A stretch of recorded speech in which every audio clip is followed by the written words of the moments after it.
Assalamualaikum warahmatullahi wabarakatuh. Selamat pagi, selamat siang, selamat petang untuk semuanya. Semoga pada hari ini kita dalam keadaan kondisi sehat walafiat.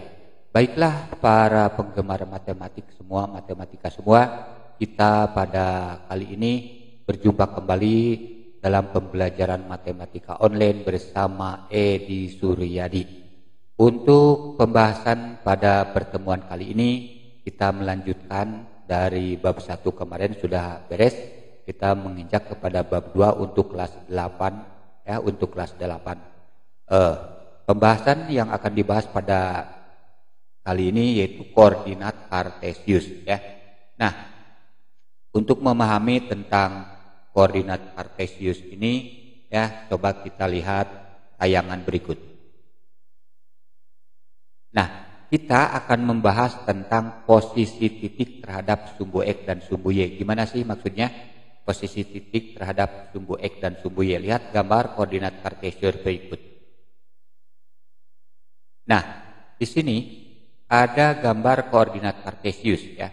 Di dalam koordinat kartesius ini terdiri dari sumbu X yang mendatar, kemudian sumbu Y yang tegak lurus terhadap sumbu X ya, saling tegak lurus kedua garis ini, dan titik potongnya ini biasanya dilambangkan dengan huruf O ya, atau pusat titik ini maksudnya.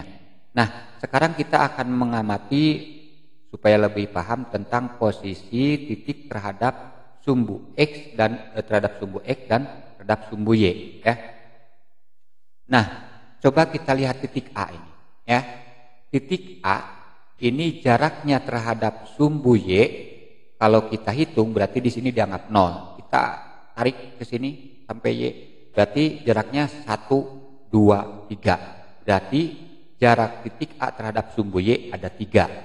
Terhadap sumbu X berarti ke sini tegak lurus ya. Dihitung dari sini 0, 1, 2, 3, 4, 5, 6. Jadi titik A ini berjarak 3 satuan terhadap sumbu Y dan berjarak 6 satuan terhadap sumbu X ya, seperti berikut. Nah, ini Bapak tuliskan. Titik A berjarak 3 satuan dari sumbu Y dan berjarak 6 satuan dari sumbu X ya, seperti tadi Bapak tunjukkan. Kemudian B, coba kita lihat untuk lebih memahaminya lagi.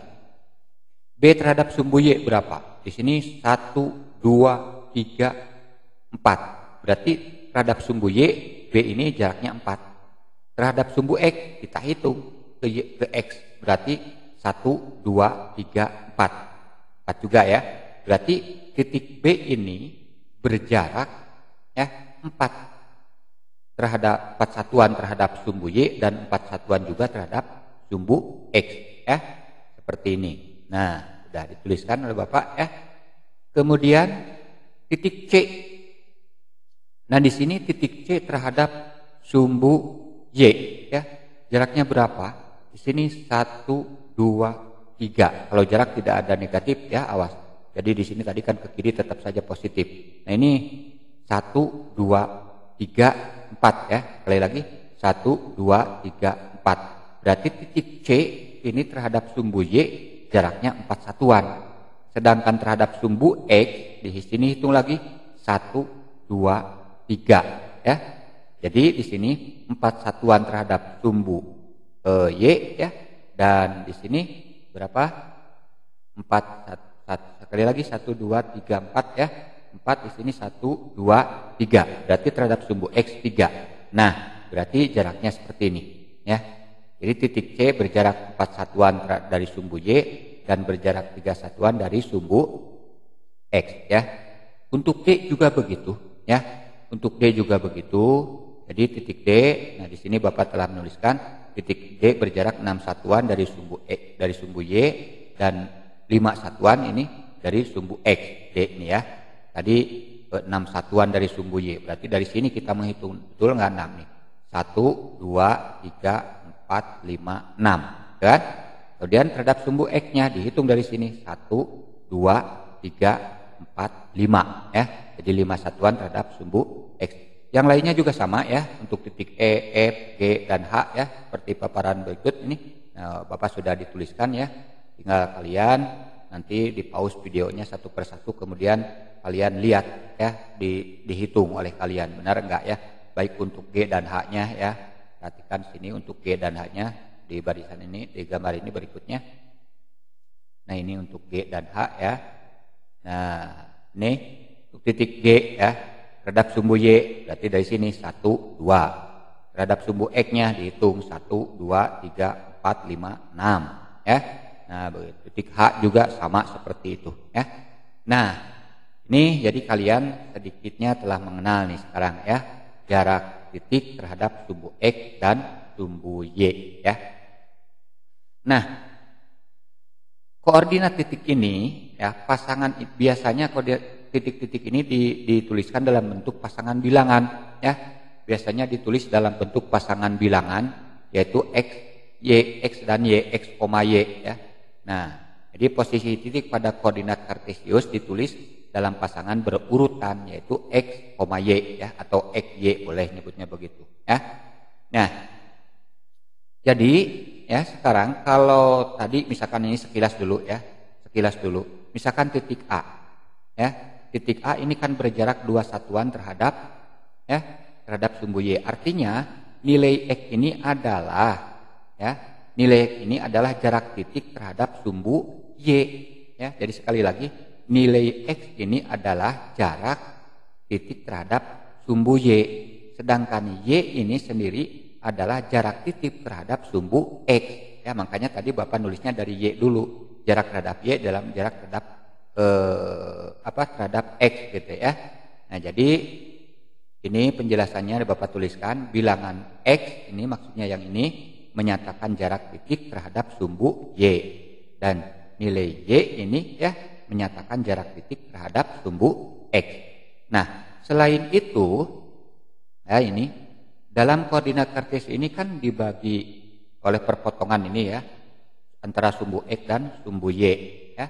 Nah, di sini daerah-daerah ini disebutnya adalah kuadran ya. Ini di atas kanan sebelah atas disebutnya kuadran 1, ini di sebelah kanan kiri kuadran 2, kemudian di sebelah kiri bawah kuadran 3, di sebelah kanan bawah adalah kuadran 4. Jadi di sini pembagiannya berlawanan arah dengan putaran jarum jam 1, 2, 3, 4 gitu ya. Nah, Bapak tuliskan seperti ini. Sumbu X dan sumbu Y membagi bidang kartesius menjadi 4 kuadran, yaitu kuadran 1, 2, oh ini salah ketik nih. Ini kuadran 3 maksudnya 3, dan kuadran 4, 1, 2, 3, 4. Sekali lagi 1, 2, 3, 4 ya. Nah, untuk memahami tentang posisi titik di dalam kuadran 1, 2, 3, dan 4, coba perhatikan tayangan berikut ini ya. Nah, di sini Bapak menggambarkan ya, koordinat kartesius tadi diperjelas dengan kuadran ya. Nah, ini tadi kan dinyatakan dengan pasangan titik itu dengan pasangan bilangan ya, X, Y. Nah, ini artinya koordinat X ya, ini koordinat Y. Koordinat X biasanya disebut absis ya. Kalau untuk koordinat sekali lagi koordinat Y biasanya disebut koordinat gitu, ya. Absis dan ordinat, ada yang menyebutnya seperti itu. Nah, coba kita praktekkan sekarang, bukan praktekkan, kita lihat lebih jauh lagi. Titik I tadi kan jarak terhadap sumbu Y dulu, nah ditulis untuk X ini. Jadi jaraknya yang terhadap sumbu Y kan 2 nih, 1, 2 berarti 2 ya. Kemudian terhadap sumbu X nya jaraknya ini kan 3, 1, 2, 3. Nah, berarti di sini untuk nilai Y-nya sama dengan 3 ya. Nah, cara yang mudah sebetulnya sih gampang ya. Kalian tinggal lihat aja di sini. Ini titik ini perpotongan dengan sumbu X-nya berapa? 2 berarti 2. Perpotongan dengan sumbu Y-nya berapa? 3 berarti 2, 3. Ya. Seperti yang ini sekarang. Koordinat titik ya titik P yang terletak di kuadran 2. Ya. Di kuadran 2. Nah, ini untuk X-nya dari pusat kan ini 0,0 ya. Pusat ini tidak bergerak artinya 0,0. Nah, berarti dari 0,0 di sini kita hitung dari sini untuk nilai X-nya berapa di sini? Nah, 1, 2. Karena ke kiri, dari pusat ke kiri berarti itu nilainya negatif. Berarti negatif. Dari sini satuan ke atas berarti positif.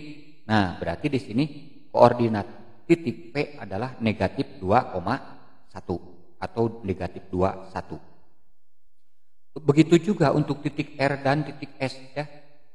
Nah, coba perhatikan sekarang koordinat titik R. X-nya berapa? Dihitung aja di sini. Nah, cuman arahnya kan ini ke sini, ke kiri. Berarti itu akan negatif 4. Kemudian Y-nya dalam sumbu Y berapa? Ini 2 satuan kan? Berarti ini jaraknya ini 2 satuan, cuman ini ke bawah. Ya.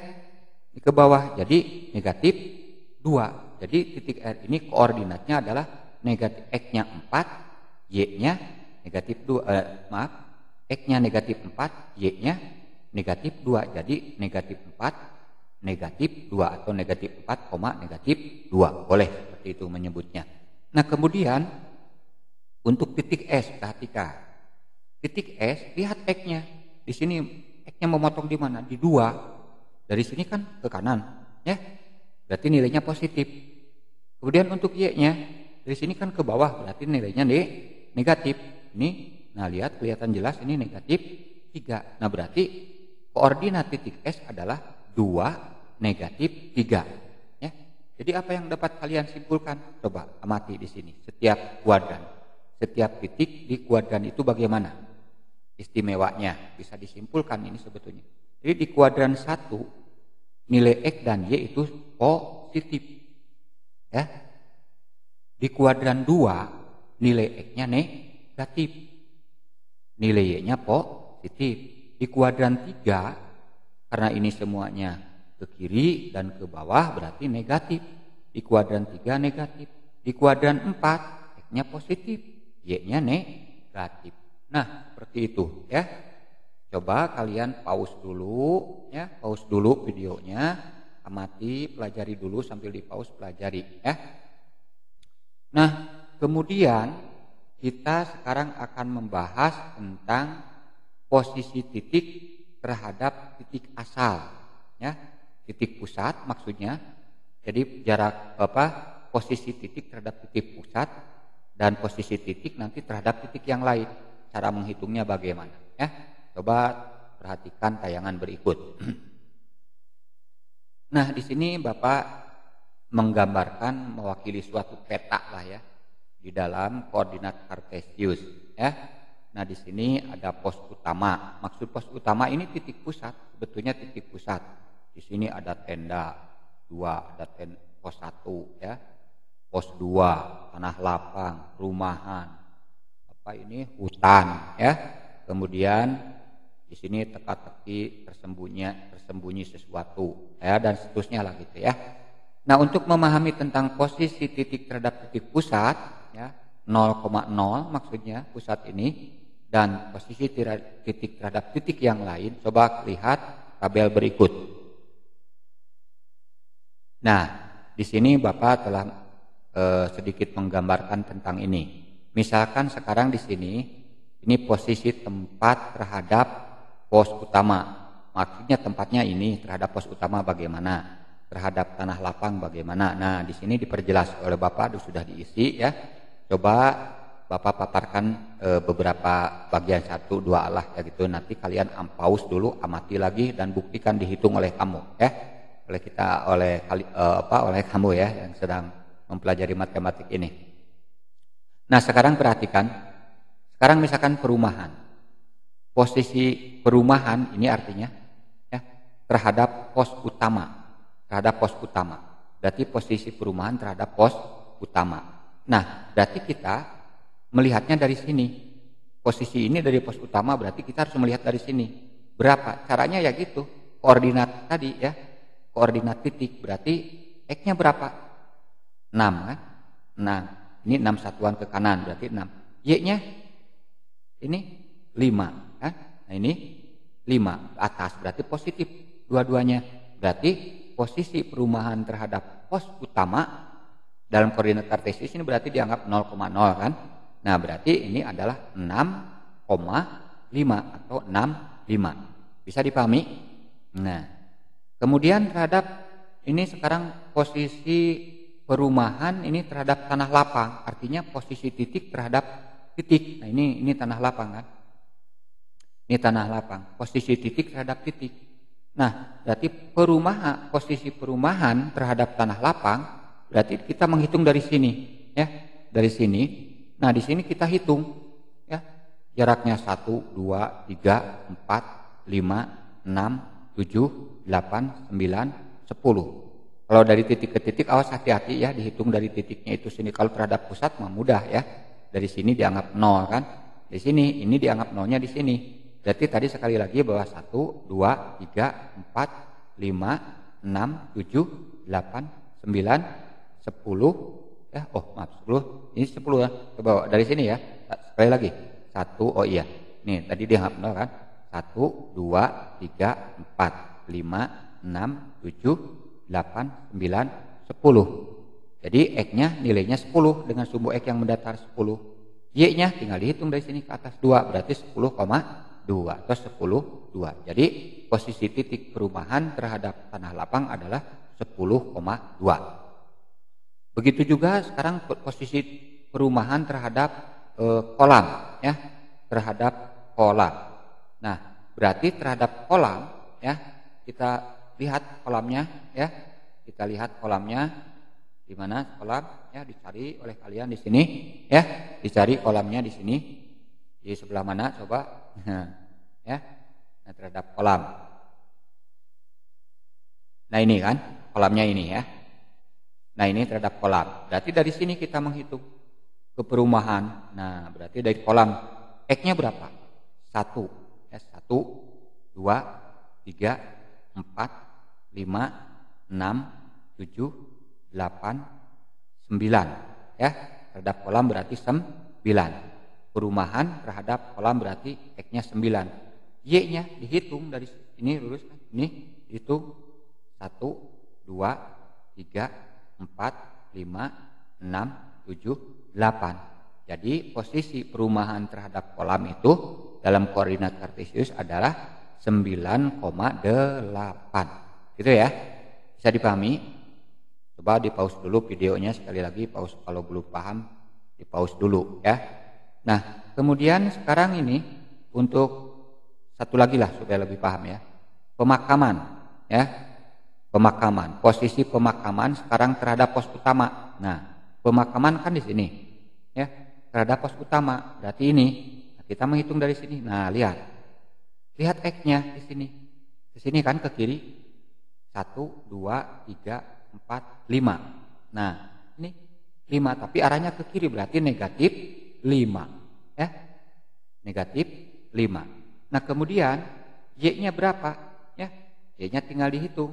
1, 2. Berarti di sini ke bawah kan juga negatif. Jadi posisi pemakaman terhadap pos utama itu adalah negatif 5, negatif 2 ya, negatif 5, negatif 2. Sekarang posisi pemakaman terhadap tanah lapang ya, terhadap tanah lapang. Nah, lihat tanah lapang kan ini ya, tanah lapang kan ini. Nih posisi pemakaman terhadap tanah lapang dihitungnya dari sini ya. X-nya dulu berapa? Ke kiri kan 1 ya, ke kiri 1 berarti itu negatif 1. Berarti ini negatif 1. Y-nya dari sini ke bawah kan dihitung. Berarti negatif juga. 1, 2, 3, 4, 5. Coba sekali lagi. 1, 2, 3, 4, 5. Ke bawah. Berarti posisi pemakaman terhadap tanah lapang adalah negatif 1, negatif 5. Nah, seperti ini ya. Kemudian terhadap kolam ya. Ini pemakaman terhadap kolam. Posisi pemakaman terhadap kolam kan, terhadap kolam ya. Jadi caranya sama seperti tadi ya. Jadi kita dari ini ya, X-nya berapa? Ini ke kiri kan ya, ke kiri ada 2 satuan berarti jadi negatif. Terus Y-nya berapa? Ke atas berarti 1, berarti positif. Jadi posisi pemakaman terhadap tanah kolam adalah negatif 2,1 ya. Nah, seperti ini. Dan berikutnya ya, yang lain-lainnya seperti itu kalian tinggal dicek saja nanti ya, di pause dulu videonya, dicek coba pengertiannya sekali lagi pemakaman terhadap pos utama, berarti dari pos utama. Pemakaman terhadap tanah lapang, berarti dari tanah lapang kita mulai bergeraknya, ya. Nah, itu yang harus kalian pahami, posisi titik terhadap titik asal atau titik pusat, atau juga terhadap posisi titik terhadap titik yang lain, ya. Hati-hati kalau titik terhadap titik yang lain. Dan berhitungnya dari titik yang lainnya itu dulu, ya. Nah, kemudian sekarang kalau kita sudah membahas posisi titik, ya, kita akan membahas posisi garis, ya, membahas posisi garis terhadap sumbu X dan sumbu Y, ya. Nah, coba lihat posisi garis terhadap sumbu X dan sumbu Y. Lihat gambar berikut, ya. Nah, di sini ini koordinat kartesius, ya, koordinat kartesius. Di mana di dalam koordinat kartesius ini dilambangkan garis-garis. Bapak menggambar garis L1, L2, L3, dan L4, ya. Nah, di sini kita di dalam garis itu ada bisa berposisi garis itu sejajar, berpotongan, ya, sejajar, berpotongan, ya. Nah, sekarang perhatikan, ini garis L1 dengan garis L2, ya, juga dengan garis L3, juga dengan garis L4, ini adalah garis-garis yang sejajar. Artinya apa? Sejajar. Sejajar itu garis tersebut apabila diperpanjang tidak akan berpotongan. Jadi dinamakan garis itu sejajar. Jadi garis L1, L2, nih garis L2, garis L3, garis L4 ini merupakan garis-garis yang sejajar. Artinya kalau diperpanjang tidak akan berpotongan. Nah, cara penulisannya bagaimana, ya? Bahwa L1, L2, L3 ini garis-garis ini sejajar, ditulisnya seperti ini, ya. Nah, coba perhatikan. Nah, ini, ya, ditulis bahwa L1, nah ini dibacanya sejajar. Jadi ini sejajar. Jadi dibacanya L1 sejajar L2 atau garis L1 sejajar garis L2, sejajar dengan garis L3, sejajar dengan garis L4, dan juga di sini sejajar dengan sumbu X. Kenapa? Sebab ini dengan sumbu X juga semua garis L ini adalah sejajar, ya. Nah, jadi posisi garis L1, L2, L3, L4 saling sejajar, juga ini sejajar dengan sumbu terhadap sumbu X, ya. Nah, ditulisnya seperti ini, ya. Nah, ditulisnya seperti itu. Kemudian, ya, kita sekarang akan membahas tentang dari pengertian gambar ini. Kalau tadi dengan sumbu X ini adalah sejajar, garis-garis ini sejajar, sedangkan kalau dengan sumbu Y bagaimana, ya?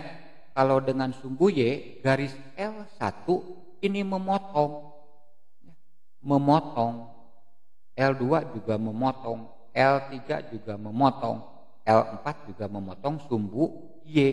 Jadi di sini karena memotong, ya, di sini memotongnya membentuk. Nah, di sini apa? Sudutnya, kalau sudut ini 90 derajat, berarti di sini memotongnya tegak lurus, ya, memotong tegak lurus. Nah, jadi di sini, ya, bahwa garis L1, L2, L3, dan L4 ini semuanya tegak lurus. Memotong berarti di sini cuma posisinya tegak lurus, ya. Nah, diperjelas Bapak dalam tulisannya, garis L1, L2, L3, dan L4 semuanya tegak lurus, yaitu tegak lurus dengan sumbu Y. Nah, ini tegak lurus. Ini tegak lurus, tegak lurus, tegak lurus, ya. Nah, di sini maksudnya membentuk sudut 90 derajat. Ini membentuk sudut 90 derajat, ya. Nah, seperti itu. Nah, pengertian tegak lurus, ya, pengertian tegak lurus, cara menuliskannya bagaimana, bahwa ini beda dengan sejajar. Kalau tegak lurus, nah ini seperti ini. Nah, jadi L1 ini tegak lurus L1 tegak lurus sumbu Y ya. Nah, di sini ditulisnya lambang seperti ini. L2 juga sama, tegak lurus. Nah, berarti ini ya dibacanya ini L2 tegak lurus sumbu Y, L3 tegak lurus sumbu Y, L4 tegak lurus sumbu Y. Seperti itu ya. Nah, coba kalian pahami dulu sebelum dilanjutkan ya, di pause dulu videonya biar benar-benar mengerti ya. Atau ya boleh sih dilanjutkan tapi harus berulang-ulang nanti kalau seperti pahami dulu lah sedikit-sedikit ya. Nah, sekarang coba kalau tadi ya posisinya itu terhadap apa? Terhadap sumbu X bagaimana, memotongnya dengan sumbu Y bagaimana kan ya. Nah, itu. Sekarang juga masih sama, cuman posisinya dibalikan ya, posisinya. Nah, maksudnya seperti ini ya. Ini ada garis M1, M2, M3 dan M4 ya. Nah, M1, M2, M3 dan M4, ini M1, M2, M3, M4 semuanya sejajar ya. Ini M1, ini M2, ini M3 dan ini M4 sejajar. Sejajarnya selain ini saling sejajar dengan sumbu mana? Dengan sumbu Y ya. Jadi ini sejajar dengan sumbu Y, ditulis seperti tadi lambangnya yang dua garis agak miring ke kanan ya. Nah, seperti ini ya. Bahwa M1, M2, M3 ini saling sejajar. M1 sejajar dengan M2, sejajar dengan M3, sejajar dengan M4 dan sejajar juga dengan sumbu Y ya. Nah, selain sejajar dengan sumbu Y, ternyata sejajar dengan sumbu Y, tetapi garis ini memotong ya. Memotong, semuanya memotong. M1 memotong sumbu X, M2 memotong sumbu X juga, M3 garis M4 juga sama ya. Saling memotong ya. Dan memotongnya ini adalah tegak lurus. Nah, ini cirinya tegak lurus, membentuk sudut 90 derajat. Tegak lurus, tegak gitu. Artinya sudutnya 90 derajat ya. Nah, Bapak tuliskan untuk buat catatan kamu bahwa garis M1, M2, M3 dan M4 semuanya tegak lurus terhadap sumbu X ya. Bisa dipahami? Sekali lagi, kalau belum paham kalian pause dulu videonya, amati begitu ya. Nah, sekarang kalau tadi posisi sejajar, tegak lurus. Nah, kemudian posisi garis terhadap sumbu X dan sumbu Y itu ada juga yang berpotongan ya. Perhatikan tayangan berikut ya. Oh, ini cara penulisannya ya. Tadi ini artinya tegak lurus kan ya, tegak lurus. Nah, sekarang posisi garis yang saling berpotongan memotong sumbu juga ya. Nah, di sini coba perhatikan bahwa garis M1 di sini ya dan garis M2 ini adalah garis yang memotong sumbu X dan sumbu Y. Ini M1 ya, memotong sumbu X.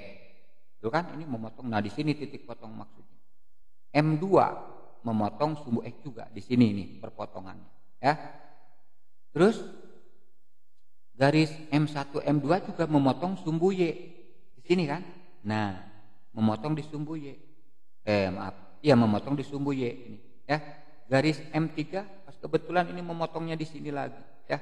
Sama ya. Nah, garis M1 ini M1 memotong sumbu X. Nah, ini memotong sumbu X berarti di sini kan. Koordinat titik potongnya berapa? Ini artinya ya, karena titik potong di sini X-nya sekarang ya. X-nya. Nah, di sini untuk sumbu X berarti dari sini kita hitungan. Berarti di sini 1 ya. Y-nya bergerak tidak? Y-nya kan ke atas dan ke bawah ya. Nah, berarti di sini tidak bergerak, berarti koordinat titik potongnya adalah di sini titik potong ini adalah 1,0 ya. 1,0. Nah, tadi ini untuk penjelasan garis ya, saling memotong sumbu X dan sumbu Y ya. Nah, ini sekarang titik garis M1 sekali lagi. M1 ini memotong sumbu X di koordinat titik. Nah, ini koordinat titiknya XY. X-nya berapa? 1. 1. Y-nya tidak bergerak, berarti 0 kan? Berarti 1,0. Memotong sumbu Y. Garis M ini memotong sumbu Y-nya di sini kan? Nah, X-nya berapa? X kan ini yang mendatar. X-nya bergerak tidak? Ke kiri, ke kanan tidak? Kalau titik ini tidak kan? Nah, berarti X-nya 0. Y-nya bergerak 1, 2. Berarti N1 ya, N1 memotong sumbu Y di 0,2. Sekarang ya garis N2. Garis N2 di sini memotong sumbu X di mana? Nah, di sini. X-nya bergerak dari sini ke sini kan ke kiri. 1 langkah berarti negatif 1. Y-nya bergerak tidak? Tidak, diam di sini berarti 0. Berarti titik garis N2 memotong sumbu X di koordinat titik negatif 1,0. Dan memotong sumbu Y-nya sama seperti tadi. Ya, di sini dari sini X-nya tidak bergerak berarti 0, Y-nya bergerak ke atas 2 jadi 0,2 sama dengan perpotongan sumbu N1 terhadap sumbu Y ya. Nah, seperti itu ya. Nah, jadi Bapak perjelas catatannya seperti itu. Tadi nanti bisa dipelajari lagi oleh kalian ya, diamati lagi. Nah, kemudian ya garis N2 sekarang ini ya. Tadi sudah dijelaskan sih sama Bapak sebetulnya. Nah, coba lihat catatan ini aja. Garis M2 memotong, nah ini sama ya tadi yang N1 ini N2. Udah Bapak jelaskan ini catatannya ya. Barangkali itulah yang ingin Bapak sampaikan pada pertemuan kali ini ya. Mudah-mudahan kalian ada gambaran begitulah. Kalau belum paham, ulangi lagi videonya. Satu bagian pause dulu, pahami dulu, lanjutkan lagi. Satu bagian pahami lagi, pause dulu, pahami dan seterusnya. Itu ya. Insya Allah nanti ada soal-soal latihan yang harus kalian kerjakan ya. Sampai di sini aja dulu ya. Billahi taufiq wal hidayah. Wassalamualaikum warahmatullahi wabarakatuh.